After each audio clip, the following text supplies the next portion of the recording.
je pense que globalement c'est une journée extrêmement positive puisque devant une nombreuse assistance de Corse, de la diaspora et amis de la Corse, nous avons pu travailler toute la journée sereinement, d'abord en séance plénière puis ensuite dans des ateliers.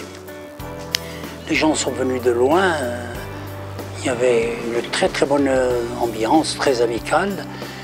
Et ce qui a été intéressant, je crois, cette fois-ci, c'est que une grande partie du travail a été consacrée, je dirais, à des implications pratiques. Aujourd'hui, une journée très positive, des débats très intéressants, notamment ce matin où toutes les interventions, les témoignages des Corses, de la diaspora et d'ici ont été vraiment d'un excellent niveau, une excellente tenue. D'ailleurs, le public ne s'y est pas trompé. Entre Léo Battesti, Jean-Luc Muraccioli, Jean-Dominique Savelli pour Oscaro qui vit à Silicon Valley, on a vraiment eu une richesse importante, y compris Pierre-Paul Calandine qui a parlé au nom de l'Amicale d'Aix et qui a démontré que les amicales ne sont pas finies et qu'elles ont un avenir avec des activités très intéressantes.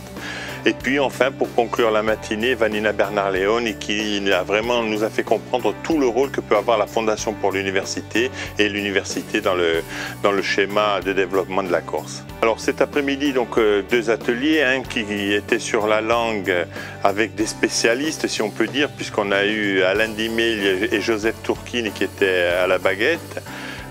Ensuite, deux autres interventions plus particulières. Paul-Michel Castellani sur l'application L'âge de lire et puis la société Duo-Apps avec Dominique Seacci qui nous a parlé des applications pour iPhone et smartphone par Lougours et Contavol. Donc l'idée c'était avant tout de définir des outils et une démarche pour les prochains mois, deux chantiers que l'on pourrait mener pour développer et aider la langue corse à être diffusée auprès de la diaspora.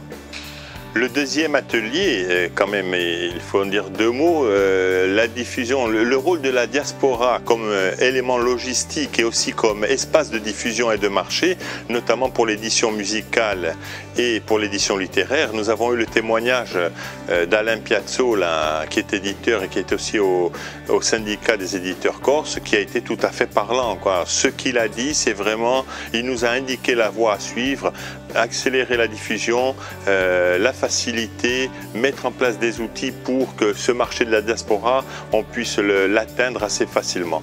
Et on remercie Delphine Léon qui a animé cet atelier de manière brillante.